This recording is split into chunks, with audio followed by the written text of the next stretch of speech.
Bonsoir à toutes et à tous et bienvenue au Journal du Soir sur Télé Liban.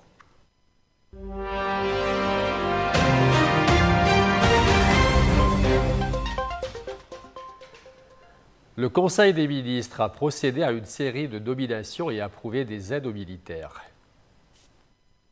Parmi les décisions les plus marquantes, la nomination de Georges Mahraoui en tant que directeur général du ministère des Finances, un poste stratégique à l'heure où les finances publiques sont à bout de souffle. Le gouvernement a également officialisé la nomination de Ahmed Rouaidat à la tête d'Ogero, l'opérateur public des télécommunications. Il succède à Imad Kreidiye, démissionnaire suite à une controverse médiatique. Ahmed Rouaidat aurait été retenu à l'issue d'un processus rigoureux d'évaluation supervisé par plusieurs institutions dans le ministère des Télécoms et l'OMSAR. Toujours dans le cadre des nominations, le cabinet a procédé au renouvellement de la direction du Conseil de développement et de la reconstruction, organe clé de l'État. Rassan Khairallah a été nommé secrétaire général assisté par les deux vice-présidents Youssef Karam et Ibrahim Shahrour.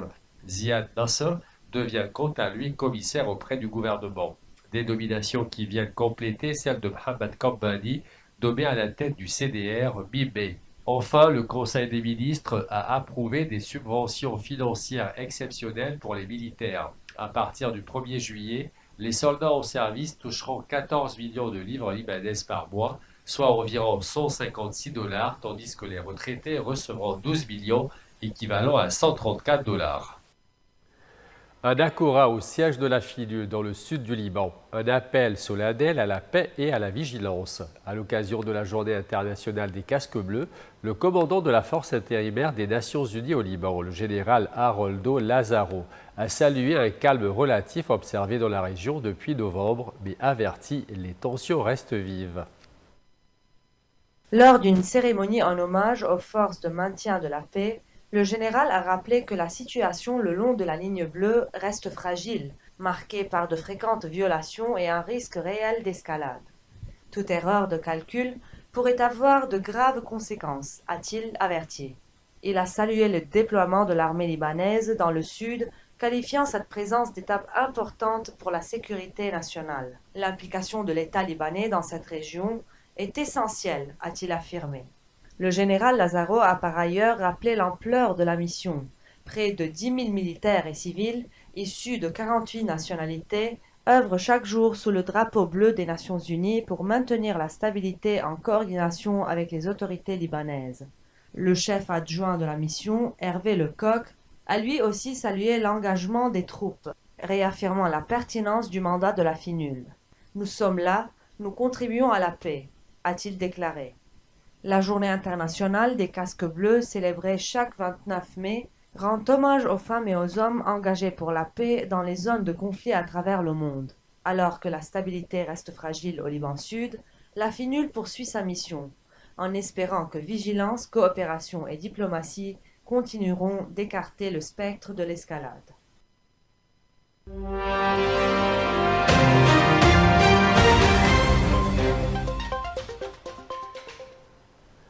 Une annonce qui fait grand bruit sur la scène internationale. Israël a validé la création de 22 nouvelles colonies juives en Cisjordanie occupée, une décision qui risque d'envenimer encore davantage les tensions régionales. C'est sur le réseau X que le ministre israélien des Finances, Bezalel Smotrich, également en charge de la gestion civile en Cisjordanie, a officialisé ce jeudi ce qu'il qualifie de décision historique. Un développement majeur selon lui pour les implantations juives en Judée-Samarie, le nom biblique que les Israéliens utilisent pour désigner la Cisjordanie. Il s'agit d'une décision qui façonnera l'avenir de notre présence en Judée-Samarie pour les générations à venir. Parmi les 22 colonies, certaines comme Homesh et Sadour avaient été évacuées en 2005 sous Ariel Sharon. Aujourd'hui, elles sont officiellement rétablies, marquant un tournant symbolique. Mais cette annonce intervient dans un contexte déjà explosif. Depuis 600 jours, Israël mène une guerre contre le Hamas à Gaza, dénoncée par une partie croissante de la communauté internationale, y compris parmi ses alliés traditionnels. Et pendant que l'émissaire américain Steve Witkoff exprimait son optimisme sur une possible trêve à Gaza, cette annonce vient raviver des tensions avec les partisans de la paix. La France et l'Arabie saoudite doivent co-présider en juin une conférence à l'ONU pour relancer la solution à deux États. Mais cette nouvelle expansion coloniale pourrait compliquer les discussions. Selon l'ONU, ces colonies sont illégales au regard du droit international. Pour de nombreuses ONG, elles constituent un obstacle majeur à la paix car elles morcellent le territoire palestinien et rendent impossible la création d'un État viable. En effet, un changement irréversible sur le terrain rend la solution à deux États de plus en plus théorique. Aujourd'hui, environ 500 000 colons israéliens vivent en Cisjordanie, au milieu de 3 millions de Palestiniens. Pour Bezalel Smotrich, ce n'est qu'un début, il évoque déjà la prochaine étape, la souveraineté. Une souveraineté revendiquée mais jamais reconnue sur un territoire disputé depuis des décennies. Autre confrontation, celle-ci diplomatique entre Israël et les Nations Unies, s'est déroulée à New York au sujet de la distribution de l'aide à Gaza. Israël accuse l'ONU de bloquer l'acheminement de l'aide humanitaire. L'ONU, de son côté, dénonce un système parallèle mis en place avec les États-Unis qu'elle juge contraire aux principes humanitaires.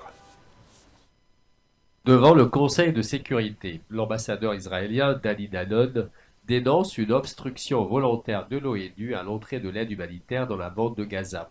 Selon lui, l'organisation internationale aurait rejoint activement le Hamas pour bloquer la nouvelle distribution pilotée par la Fondation humanitaire de Gaza, une entité privée soutenue par Israël et Washington. Dani Danon a estimé que l'ONU utilise des menaces, des intimidations, qu'elle exerce des représailles contre les ONG qui participent au nouveau mécanisme.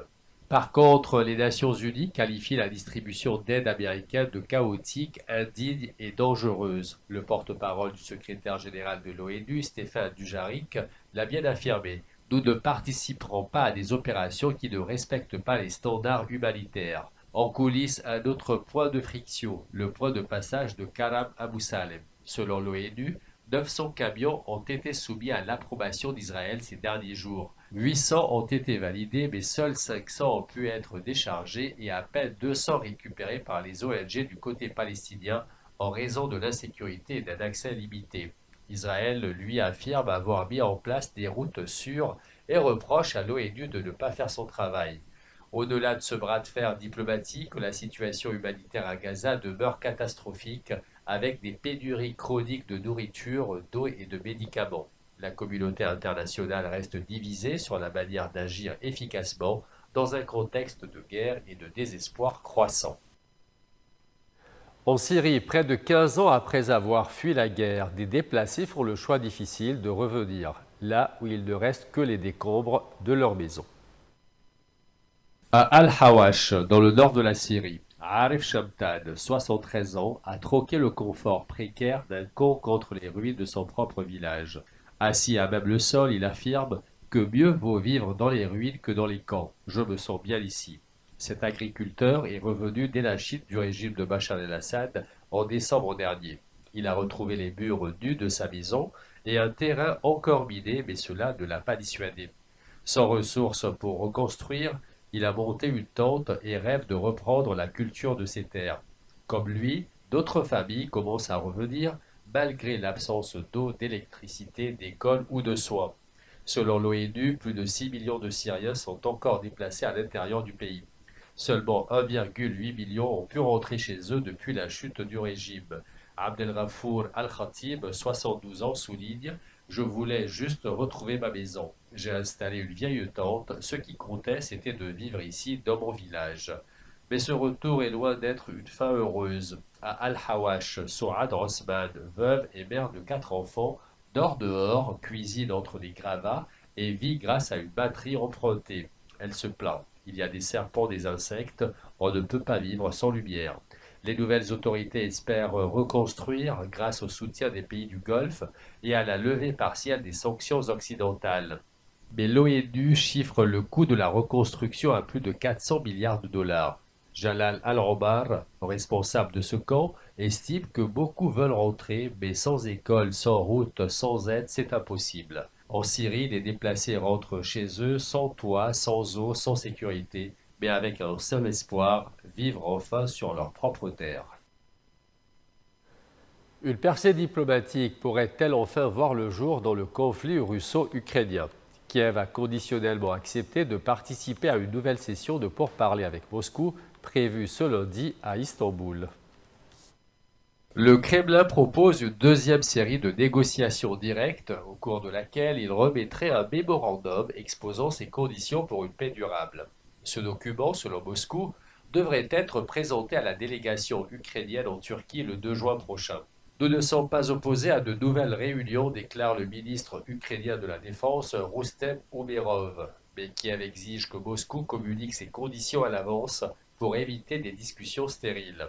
Le chef de la diplomatie russe, Sergueï Lavrov, affirme que son pays est prêt et a tenu à informer personnellement son homologue américain, Marco Rubio, des intentions russes.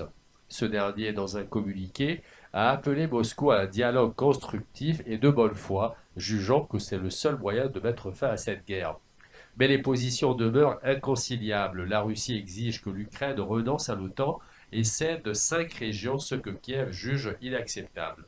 En déplacement à Berlin, le président ukrainien Volodymyr Zelensky accuse Moscou de saboter toute avancée diplomatique, tandis que le chancelier allemand Friedrich Merz promet son aide pour produire des missiles de longue portée. Le président américain Donald Trump, de son côté, refuse pour l'instant de sanctionner la Russie. Il déclare ne pas vouloir faire capoter un potentiel accord, bien qu'il ait récemment durci le ton contre Vladimir Poutine, qu'il accuse d'être devenu complètement fou. C'est ainsi que se termine ce bulletin d'information. Merci à vous de votre fidélité. Bonne fin de soirée et à très bientôt.